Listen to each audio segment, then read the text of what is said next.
The words to which I should like to call your attention this evening are to be found in the book of the prophet Isaiah, in the first chapter, verses 7 and 8. The 7th and the 8th verses in the first chapter of the book of the prophet Isaiah. Your country is desolate, your cities are burned with fire. Your land, strangers devour it in your presence, and it is desolate as overthrown by strangers. And the daughter of Zion is left as a cottage in a vineyard, as a lodge in a garden of cucumbers, as a besieged city. Your country is desolate. Your cities are burned with fire.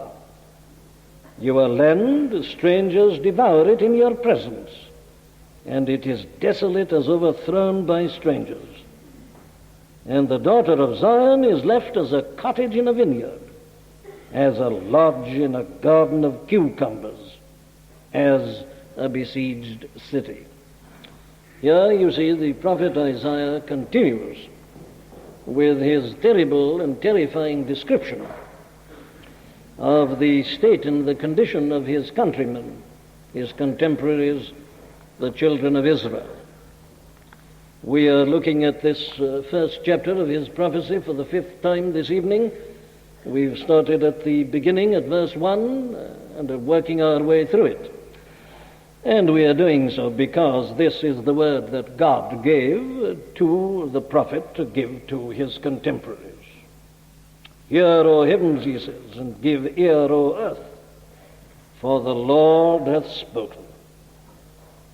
This is God's word, as I say, to the Jews, the children of Israel, at that particular point and juncture in their history. They were in great trouble, in great distress. And the prophet was sent to talk to them and to give God's message to them because of that very thing. And what he has to tell them, we have seen, boils down to just two big things. First of all, they've got to realize the cause of their troubles. There is no hope for them until they realize that. They must be made to understand why things are as they are. And then, having shown them that, he goes on to show them the way of deliverance, the way of release, the way of healing. Now, that is precisely the message. It's a long prophecy, this, but it all comes to that. There are just these two things running right through. It's the same with every other prophecy. Indeed, it is the same with the whole of the Bible. There are just those two great lessons in the whole of the Bible. What is the matter with men? How it can be put right. Now you notice the order in which they come. And it is something which is very vital. Half the troubles in the modern world and more are due to the fact that the people don't realize the significance of this order. People are crying out, give me something to ease my pain, give me something to make me happy. And unfortunately there are plenty of agencies in the world that are ready to respond to that. The entertainment agencies, the drink agencies, the cults, and far too often the Christian church herself are ready to answer and say, we've got it for you, here it is. But that's wrong. You don't start by having your pain relieved. The first question is, what's the cause of your pain? What is this diseased condition that is giving you pain?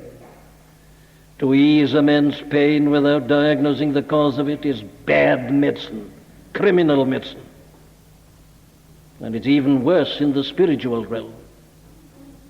So you see, if we would have our problem solved, we must submit ourselves to this book and follow its pattern. And as we do so, we shall be held face to face with the cause of our trouble, what is called in the Bible sin. And it makes a very thorough examination and a very thorough diagnosis. It's not a pleasant thing to listen to this gospel at the beginning. It's a most uncomfortable thing. And my friend, let me make it clear before I go any further. If this gospel, the message of this book, has never made you feel uncomfortable. You've never heard it at all. So many think that Christianity is just something that comes patting us on the back saying it's all right, don't be troubled and worried, everything will soon be all right. That's not Christianity, that's the cults, that's psychology. Here is a book that probes us, that examines us, puts the searchlight of the eye of God upon us, and reveals us to ourselves as we are. We begin to squeal, we begin to shout, we begin to ask to be let go, but it won't let us go. It goes on with its terrifying and terrible examination until we've really seen the condition. The disease has been exposed, and then, and only then, does it apply the remedy. And of course there is a perfectly good reason for all this. No man ever comes to Christ until he's desperate. No man really believes the message of this gospel until he's tried everything else and found it to be a failure. So you see, the direct way of bringing people to Christ is to show them what they are without him. And that's exactly what this man's doing. Now, you see, we are considering all this for this reason, that, as I say, what we are told here is but a typical representative sample of the whole teaching of the whole Bible. There's nothing special about this. It's the same thing everywhere, as I'm saying, but this puts it in a very dramatic form, which we can easily remember. So I'm calling attention to it not because we are going to make some kind of theoretical or academic study of the condition of the children of Israel some 8 centuries before the birth of Christ. I'm calling attention to it because it is a very up-to-date word. The world is in the same position tonight. And this is God's word to us at this very moment. That's why we are considering it. There's no more practical book in the world than this book, the Bible. Here's the book that really speaks to us as we are. It's the only book that really knows us. These people who dabble with a man's psyche, they talk about analysis. Oh, this is analysis. This isn't just getting you to bring up things from your past. This is, as I say, putting the eye of God upon your soul and revealing things that you and I were never aware of. And the things that you and I are not aware of are the things that get us down, are the cause of our ruination.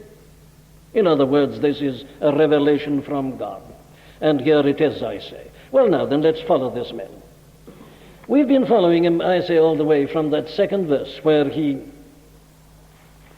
begins to tell us something about the nature and the character of sin. I'm not going to go over that.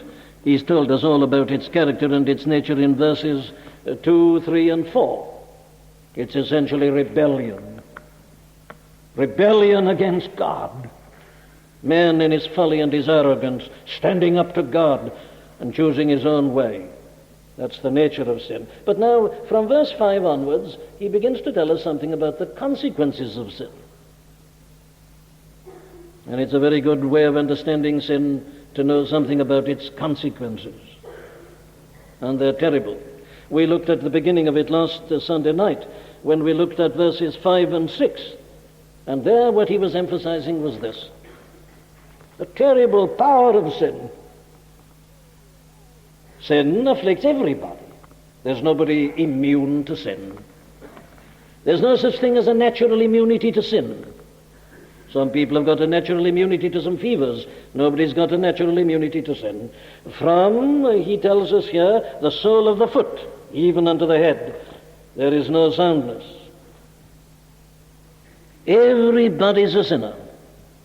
Rich and poor, high and low, learned and ignorant, the man with a great brain, the man who scarcely got a brain at all, everybody, every social class, every psychological type, everybody, everything, everywhere throughout the whole world, everybody is a sinner. There isn't a single exception. Never has been. Not only that, we found that sin affects us in a total manner. Affects the mind, affects the heart, affects the will, affects the body, affects the soul, affects the spirit. There's nothing in men that hasn't been tarnished and perverted and twisted as the result of sin. What a power it is. What a universal power it is. What a kind of totalitarian tyrant it is. Nothing in us is left unaffected. But we saw that it's even worse than that. It's such a terrible power that even when it leads us into trouble and God punishes us for it and chastises us, it doesn't do us any good. He will revolt more and more. Why should you be stricken any more? He says there isn't a point on your body but that it's got a bruise or a sore or is festering because of the lashings you've had from God, and yet that doesn't pull you up. Indeed, he says it makes you worse. Sin is a power that makes a man plunge yet deeper into sin, as if that's going to help him. It's utterly irrational. There is nothing which is as irrational as sin. Now, we've seen all that. But let's go on, because the prophet goes on. And here now you notice that he changes, as it were, from imagery and begins to put actual bare facts before them. He says, look, your country is desolate. Your cities burned with fire. Your land, strangers devour it in your presence, and it is desolate, as overthrown by strangers. And the daughter of Zion, that's the children of Israel, is left as a cottage in a vineyard, as a lodge in a garden of cucumbers, as a besieged city. Now, this is a picture with which the contemporaries of Isaiah were very familiar, because in their vineyards they used to put up a little kind of cottage where a man, well, we often do it now, you'll see it on allotments and so on, a kind of shed in which a man left his implements for work and sometimes would live in it for a while during the season. He says, exactly like that. You look at a great vineyard, and nothing but these vines growing everywhere and the grapes, and there's just this solitary, isolated cottage in it. Or you get it sometimes in a garden of cucumbers, just this sort of lodge, which is used for exactly the same purpose. The figure in both cases conveys this idea of something isolated in the midst of desolation. He says, that's your position.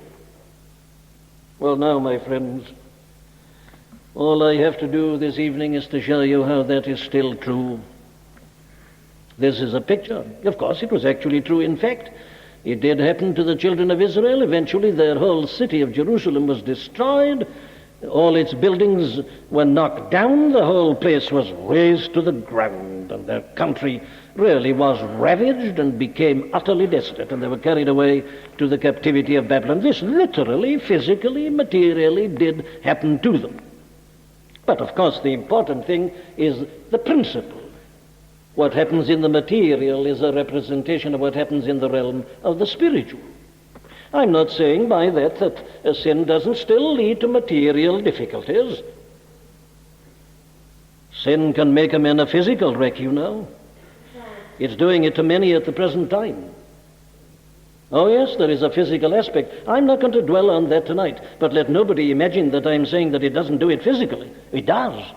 Many a country's gone down, and its cities have been literally ruined and sacked because they'd have rebelled against God. It happens to many a man, as I say.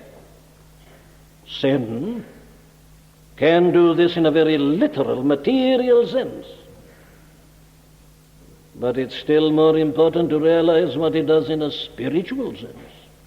And therefore I've tried to classify the teaching of these two verses under the following headings. 1, sin always leads to misery.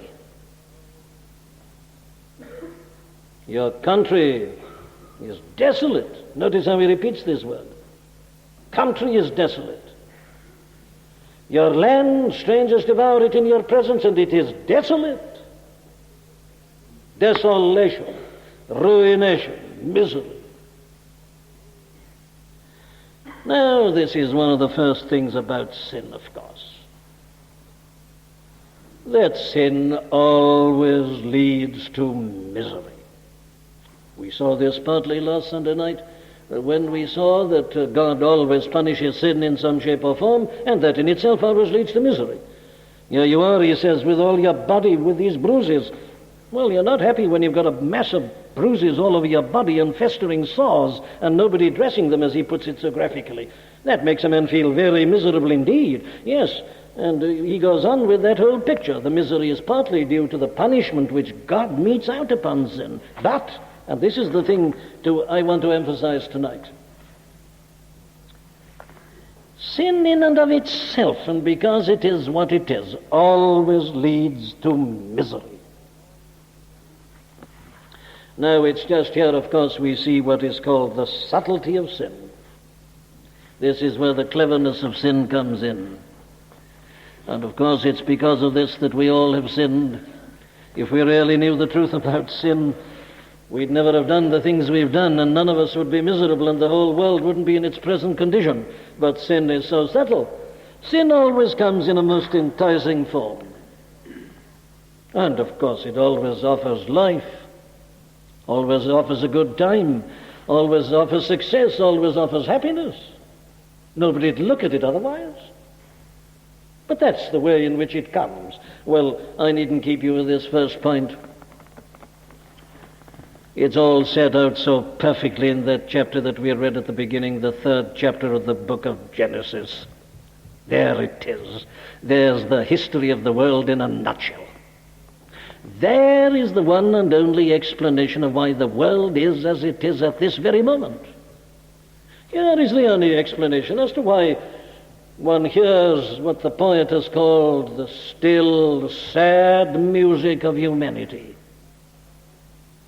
The groaning, the heartache, the misery, the wretchedness. The world's full of it tonight. It's trying to put on a bold face, of course, and a bright appearance, painting itself up, decking itself up, saying that, oh, how wonderfully happy we are. What an artifact. What an artificial happiness. They even have to train the people who cheer, tell them when to start and when to stop. The whole thing's so artificial. It's all a pretense and a sham. It's all manufactured, worked up. Ersatz, we called it, in the war, wasn't it? What's the cause of it? Well, there it is, you see. Adam and Eve in paradise. Perfection. Not having to work with the sweat of their brows, not having a struggle with nature, not having to fight thorns and thistles. No, paradise. A life of perfection, a life of happiness and of joy. Why isn't the world like that tonight? Well, there's only one answer. The temptation that came to Eve and Adam. And what was it? Did the tempter come and say, do what I tell you and you'll be miserable? Do what I tell you, you'll lose everything. Do what I tell you and you'll have pain. Do what I tell you and you'll have to work for your bread and earn your living. Of course he didn't. He's not a fool. He said, look here, this is all right.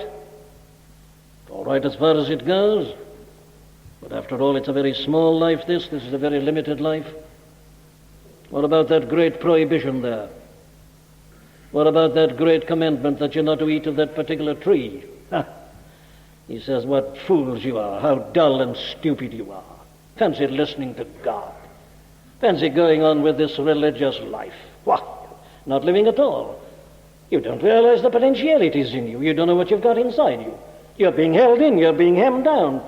God's holding you and preventing your really expressing yourself and rising to the true dignity of your own greatness. Listen to me, he said. Don't listen to him, you listen to me. You eat of the fruit of that tree, your eyes will be opened. You'll be like gods. There'll be nothing that can stand before you. You'll know as much as he does. You'll have absolute control over yourselves. You'll have a life, why? You'll have opened a door, and you'll have a life of freedom, a life of liberty, a life of joy and happiness. Everything will be at your feet. Everything will be under your control, no longer under his. Now then, he said, look at it, it's here so simple. And Eve looked at the fruit, and she saw it was very good to look at. Of course. If temptation were not attractive to look at, nobody'd ever look at it.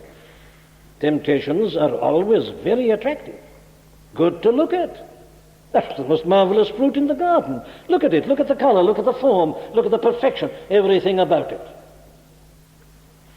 That's how sin always comes.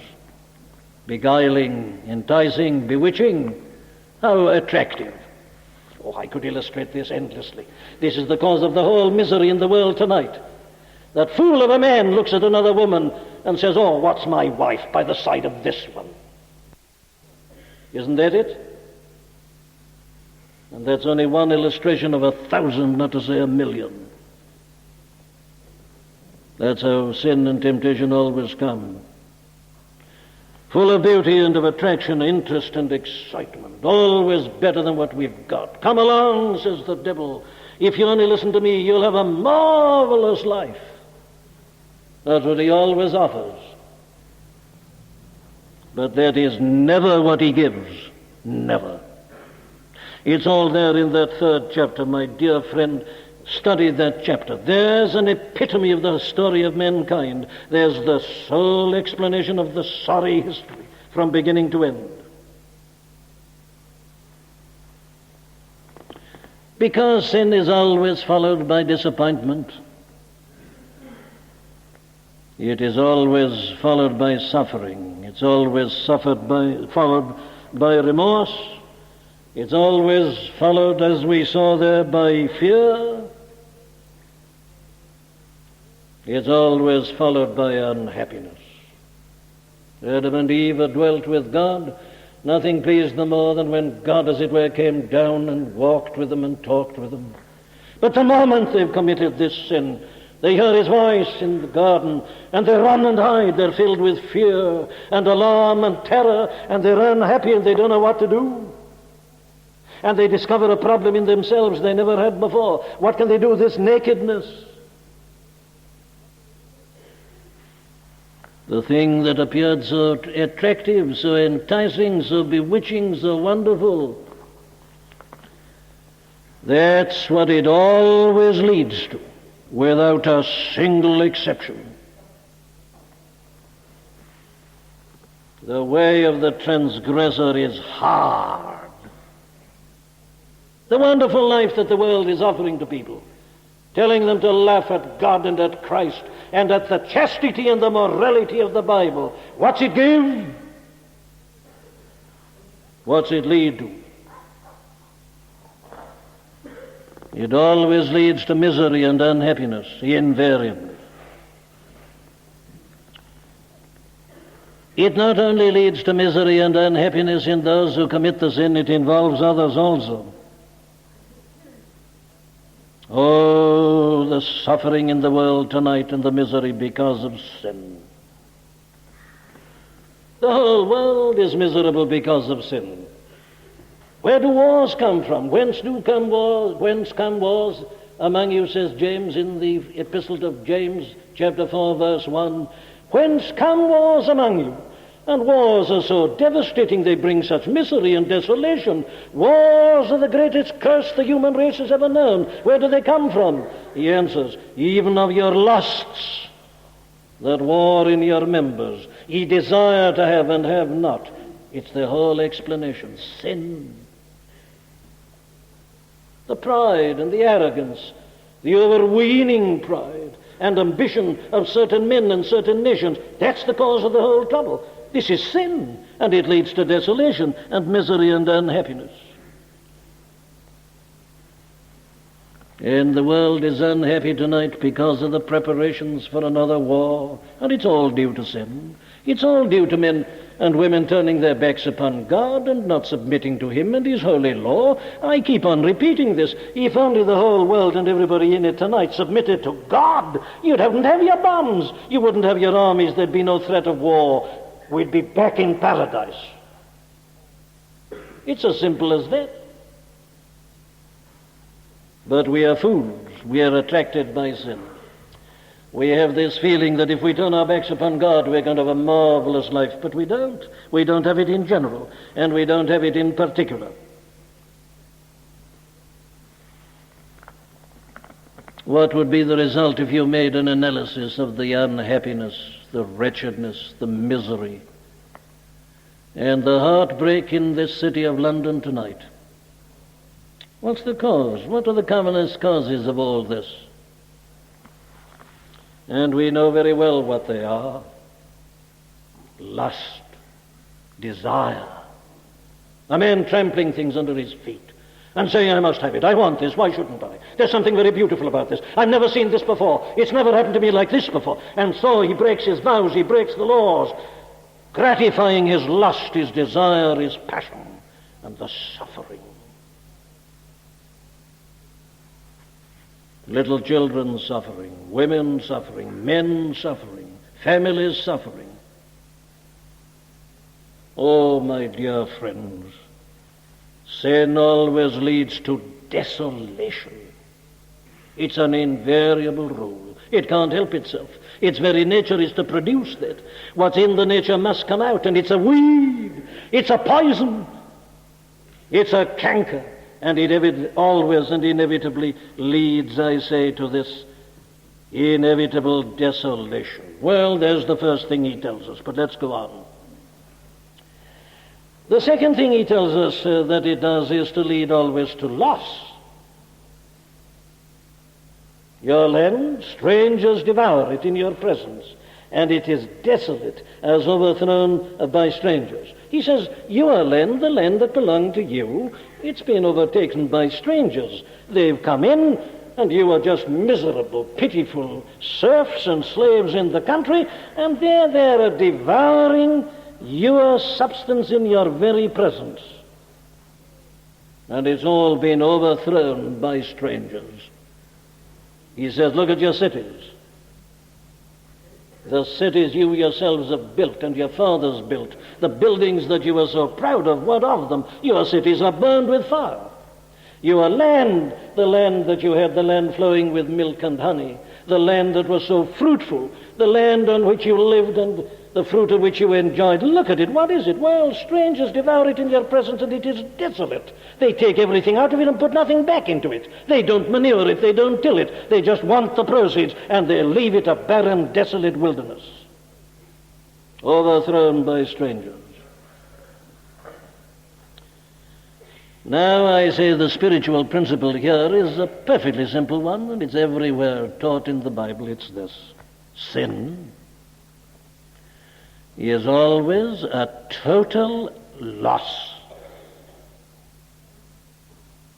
Again, you see, it comes offering us everything. Actually, it robs us of everything we've got. It's a total loss. Cities, land, taken, ruined, turned into desolation. What do you mean, says someone? Well, what I mean is this. Let me divide this up for you in this way. I say that sin is a total loss. My first reason for saying that is this, that sin never gives us anything of value. That's the first step, isn't it? It offers to give us so much. Now, to start with, it never gives us anything that is of any real value to us. Had you ever thought of that? Look at the glittering prizes that the world is offering tonight. The world that ridicules Christianity. The world that laughs at religion and raises the laugh, the clever men. Look what he's got to give you. What has he got to give you? Let's ask a plain question. People say they're not Christians today because they're hard-headed businessmen, because they think they're not going to be carried away, they're not going to be moved emotionally. They say, no, we got minds, we got reason, we are thinkers. Very well, then, I agree. Well, come, let's do a little bit of thinking. Let's do a little bit of totting up tonight. Let's have a look at the ledger. You haven't consulted your ledgers for some time, perhaps, my friend. Well, now, let's do a little bit of it tonight. Let's call in an accountant. Let's see how it works out for us. What does the world really give you that's of any real value to you? What is all the entertainment that the world is so mad about at the present time? What's it really give you? Well, what have you got to live on? How better are you after having had it? You see, sin is like these commodities that are advertised to us. Wonderful. Look at the color, they say. Marvelous, but it's nothing there. It's just something puffed up, and it collapses when you put your teeth to it. It seems you've got a big something to eat, but it's all air, puffed, collapses. What does the world's entertainment really give you? What does it give to your mind? What's it give to your spirit? What's it give to your soul? Does it help you to live? Does it uplift you in the realm of your whole outlook upon life? Does it help you when you're taken ill, when you're desperately ill, I mean?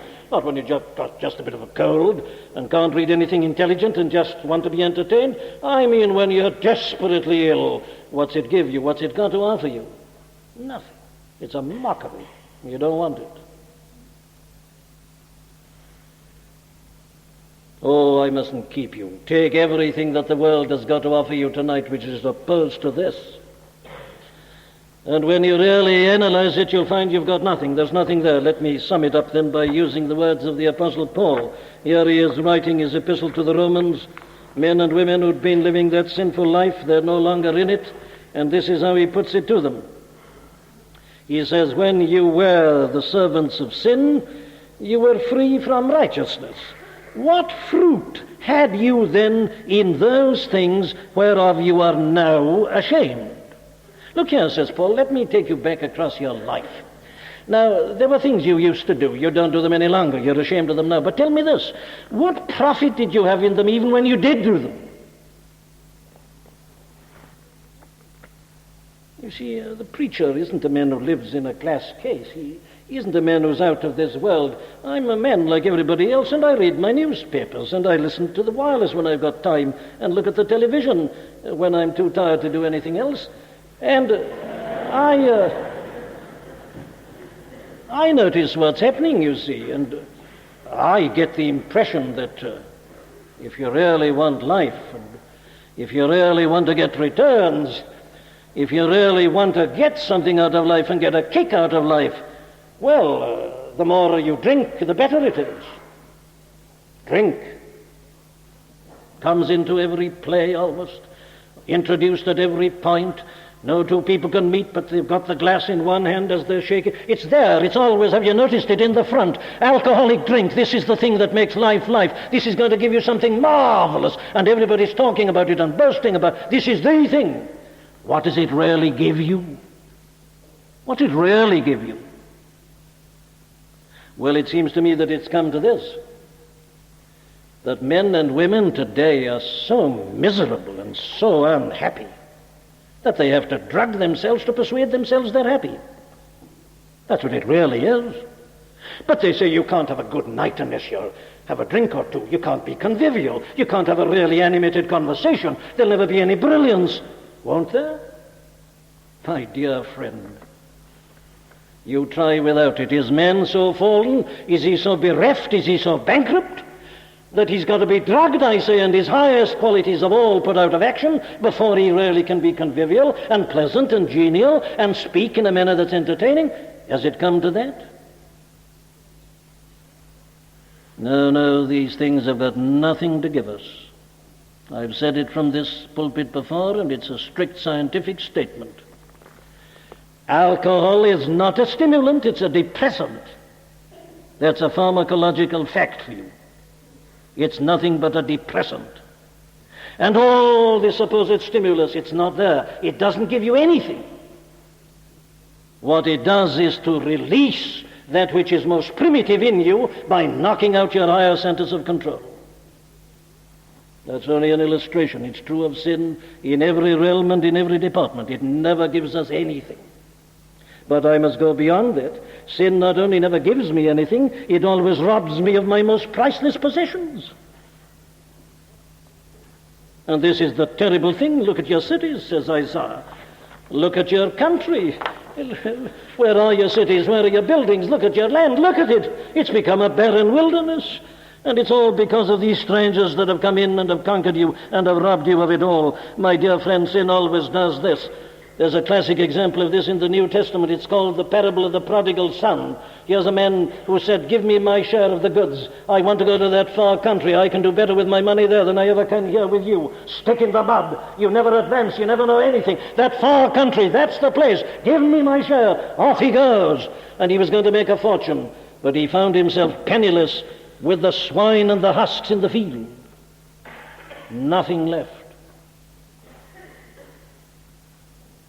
And all this is a parable. Sin always robs us of everything that is best in our possession. What do you mean, says someone? Well, let's go back again to the beginning. Look what sin did in that first sin committed by Adam and Eve. What did they lose? They lost the biggest and the best things they'd ever had. God made man in his own image. He made him with an original righteousness. He made him as God's friend. He made him as God's companion. He made him as one who enjoyed God. And he put him in that wonderful paradise. He gave him peace. He gave him joy. He gave him the hope of eternal glory and of immortality. And in that one act of disobedience and sin, man lost the lot. He lost it all. He lost his original righteousness. He became a sinner. He lost his likeness to God and became more like the animals and the beasts. He lost his enjoyment of God, and it was replaced by the fear of God I've already described to you. He lost his peace. He lost his joy. He lost the hope of glory. He lost his home. He lost everything that was most precious. And there he is, driven out of the garden to till the ground and to earn his bread by the sweat of his brow, and to have this constant struggle against nature, red in tooth and claw, against the thorns and the thistles and everything that rose against him. He lost everything that was most priceless and valuable. And as that happened to men at the beginning, it is the whole subsequent story of the human race. What happens as a man sins? Well, he just goes on losing everything that is most precious.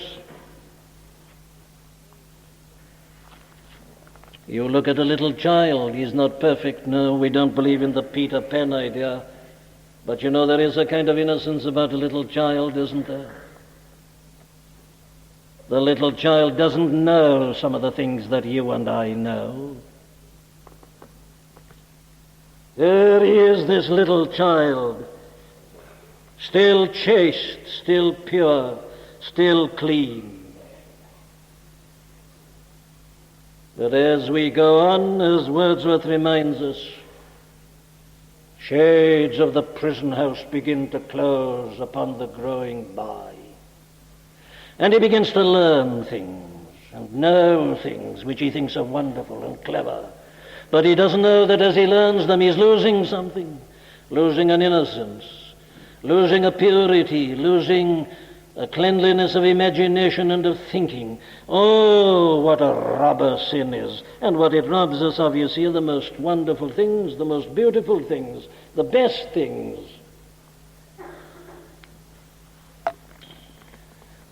It is sometimes said, isn't it, that the best and the greatest things have been done in the world by young people. There's a sense in which it's broadly true. And you know why? Well, I'll tell you. While people are still young, they're hopeful. And they want to make things better. And they believe they can be made better, and they make an effort. As they get a little bit older and reach middle age, oh, they say, is it worth it? Oh, put up with it. Do as best you can, get the maximum out of it. As men and women get older, they become a little bit cynical. They become doubtful. And they put the brake on enthusiasm. There's no longer any hopefulness. And they are more and more selfish and less unselfish. Oh, they say he's young. He'll grow up. He'll learn a thing or two. He doesn't know he's born yet. And the cleverness and the cynicism come in. What's happening? Oh, this is sin robbing men of his most priceless possessions and reducing him in the end to nothing but a mass of cynicism and worldly wisdom and utter despair and hopelessness. And as I said at the beginning, I could illustrate it all, even in terms of the physical body. Your bright fellow with his drink, look at his liver. Watch it. And the disease process that goes on it, he's not aware of anything. He'll know nothing until it's too advanced for anything to be done, probably. But there it is, it goes on.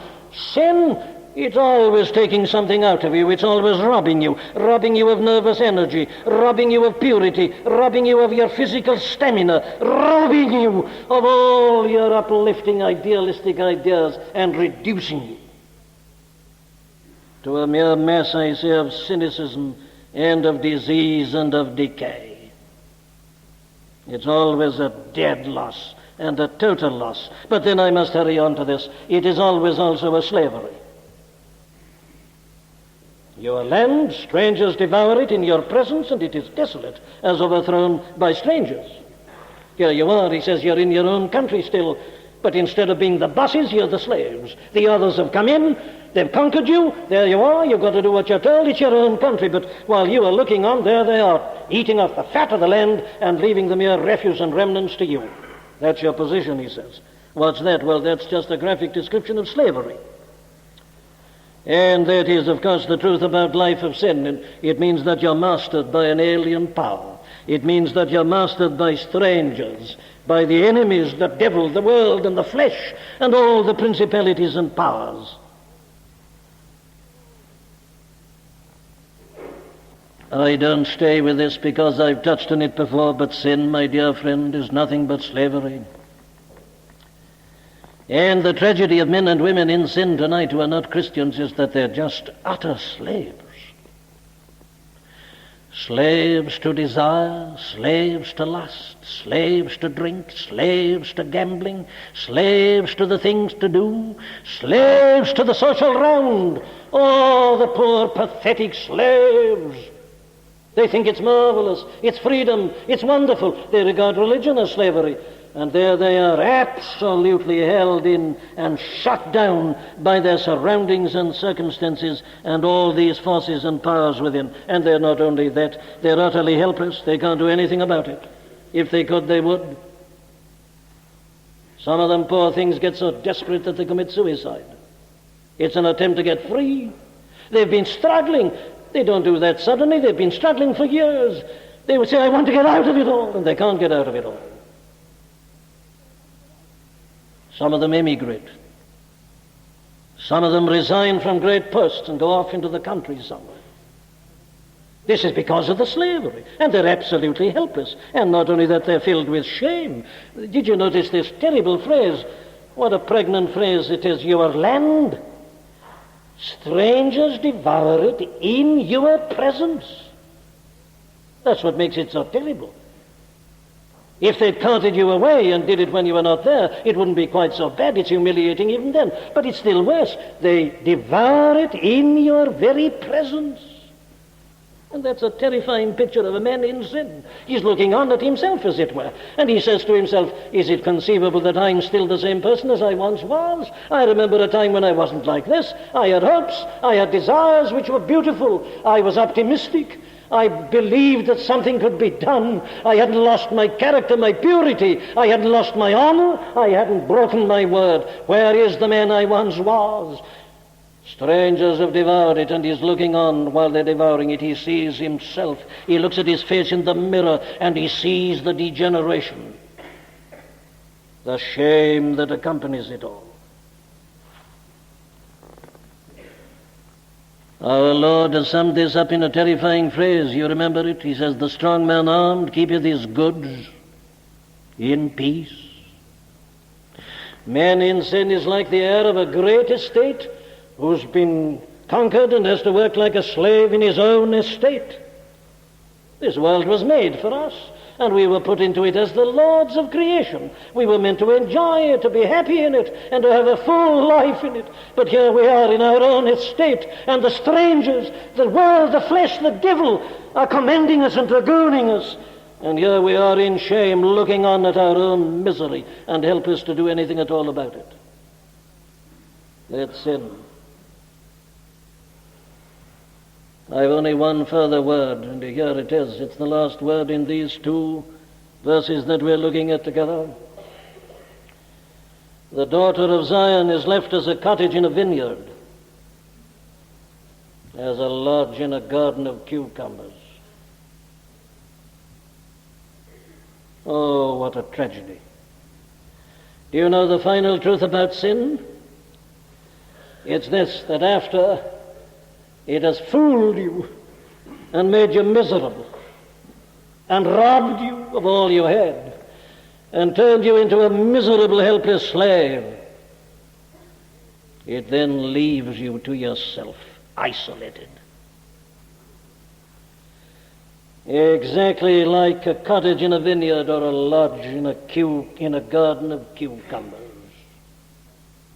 This is to me the most awful thing. This is the end of devastation. This is the ultimate of desolation.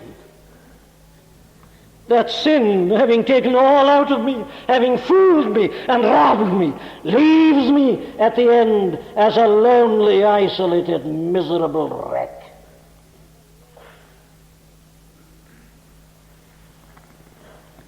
The heart, says an Old Testament word, the heart knoweth her own misery. It leaves the world, says Francis Thompson, to misery and to me. Oh, there it is in the prodigal son again. You see, a famine arose in that land. And all his friends left him, and all his boon companions disappeared. They were there while he'd still got a penny in his pocket. The moment his pockets were empty, they all vanished. And there he is now. He takes a job with some great men in the country who kept a herd of swine. He takes a job feeding the swine. And poor fellow who'd known such a wonderful home, he was fain to fill his belly with the husks that they gave to the swine. And did you notice the next phrase? And no man gave unto him. The man who'd given so much to everybody else squandered his goods in riotous living, always was ready to pay for every round. He'd got pockets full of money. It was a good home he'd come from, and he'd got his share of the inheritance. He gave to everybody, thinking they were his friends, but in the hour of his need, no man gave unto him. He is like a cottage in a vineyard or a lodge in a garden of cucumbers, utterly isolated and forsaken and forlorn. That's our Lord's parable of the prodigal son. But there is a character in the New Testament that gives us a still more awful and terrifying picture of the thing. This literally happened. This isn't a parable. This is an actual fact. Listen to this. I'm referring to the case of Judas Iscariot, who betrayed our Lord. It was greed that made him do it. It was lust for money. And of course he'd gone to the authorities and they'd said, well, now you do this, it'll be a wonderful thing, you know, and we'll never forget you. You really do this for us well, you're our friend forever, and we're your friends forever. So he decided to do it. And do you remember what we are told? They were all there having that last supper, and our Lord was passing the sop. And he said, the man to whom I pass the sop, that's the man that's going to betray me. And he passed it to Judas Iscariot. And we are told that after he had taken it, he rose up, and he went out. And it was night. And it's always into the night a man goes when he betrays his God and his Lord in that way. But wait a minute. This is what I read later on in the Gospel according to St. Matthew, chapter 27, beginning to read at verse 3. Then Judas, which had betrayed him, when he saw that he was condemned, in other words, when he saw that Christ was condemned, repented himself. Don't worry about turning it up, my friend. Listen to what I'm saying. Read it when you go home. Then Judas, which had betrayed him, when he saw that he was condemned, repented himself, and brought again the 30 pieces of silver to the chief priests and elders, saying, I have sinned in that I have betrayed the innocent blood. And they said, what is that to us? See thou to that. And he cast down the pieces of silver in the temple and departed and went and hanged himself. Yes, the poor man, he's come to his senses. He's realized what he's done, and he's unhappy and he's miserable. And he goes to the chief priests and these authorities, and he says, what can I do? I've betrayed innocent blood. I don't want your money. It's burning in my pockets. Take it back. I'm unhappy. What can I do? And they said, what is that to us? See thou to that. That's your business, not ours. They leave him to himself. He's isolated.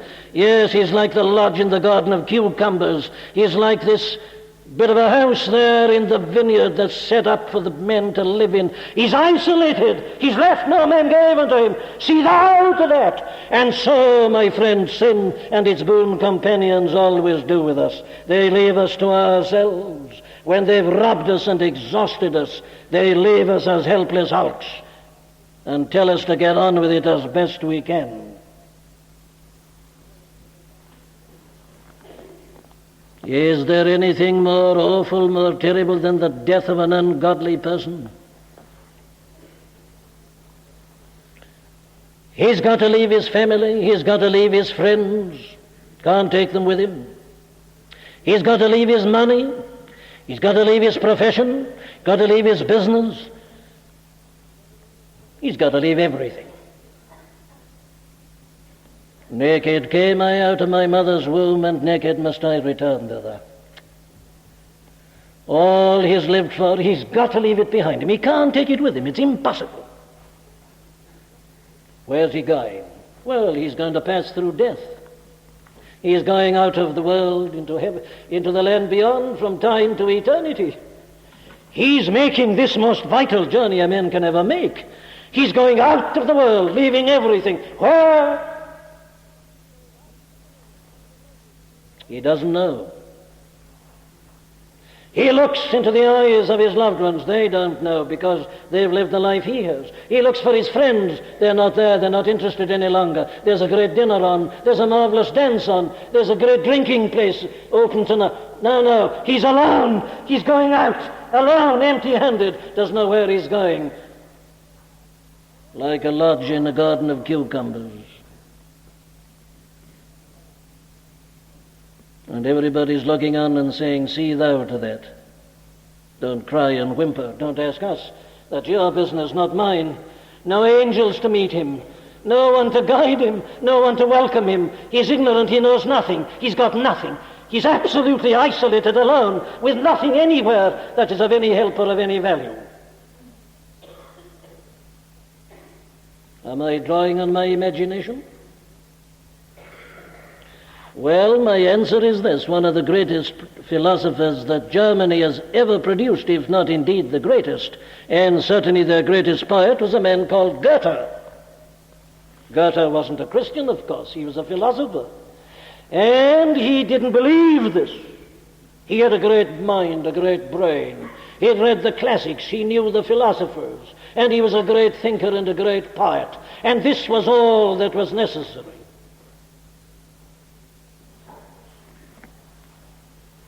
But there he is lying on his deathbed.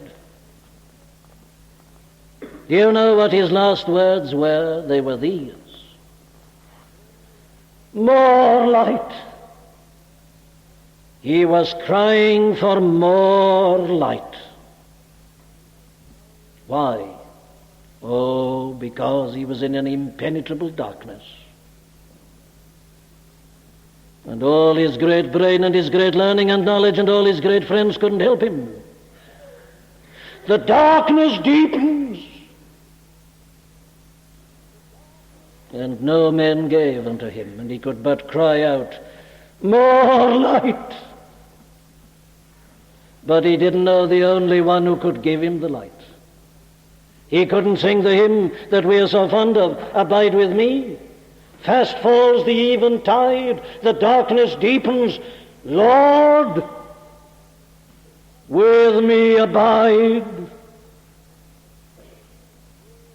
When other helpers fail and comforts flee, help of the helpless, oh, abide with me. Hold thou thy cross before my closing eyes. Light through the gloom and lead me to the skies. Heaven's morning breaks and earth's vain shadows flee. Help of the helpless, Oh, abide with me, my dear friend. Are you ready for that last journey? Will you have someone to call to and to cry to whom you know will answer you at that awful moment? There's only one who can do it.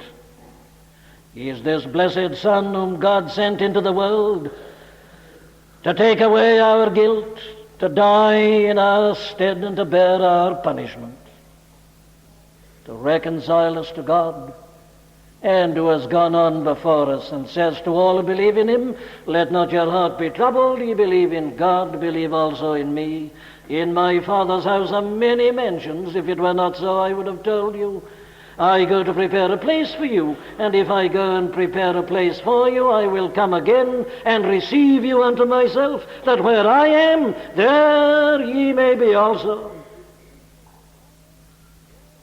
That's the only way. And John Bunyan has immortalized it once and forever in the crossing of Christian and all the other saints. Even in the river, they hear the voices from the other side. They're awaiting them, and the Son of God is with him in the river. He'll never leave us nor forsake us. You see, the contrast between sin and gospel is this, that sin fools us, robs us, leaves us helpless, leaves us hopeless, leaves us isolated. Whereas the gospel gives and gives us gloriously, gives us continuously, gives us endlessly. And the one who gives is the greatest gift of all.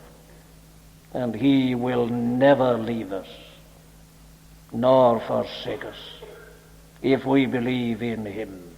My beloved friend, have you seen what sin does? If you have, fly to Christ and say to him, Jesus, lover of my soul, let me to thy bosom fly, while the nearer waters roll, while the tempest still is high. Hide me, O my Saviour, hide, till the storm of life is past, safe into the haven guide.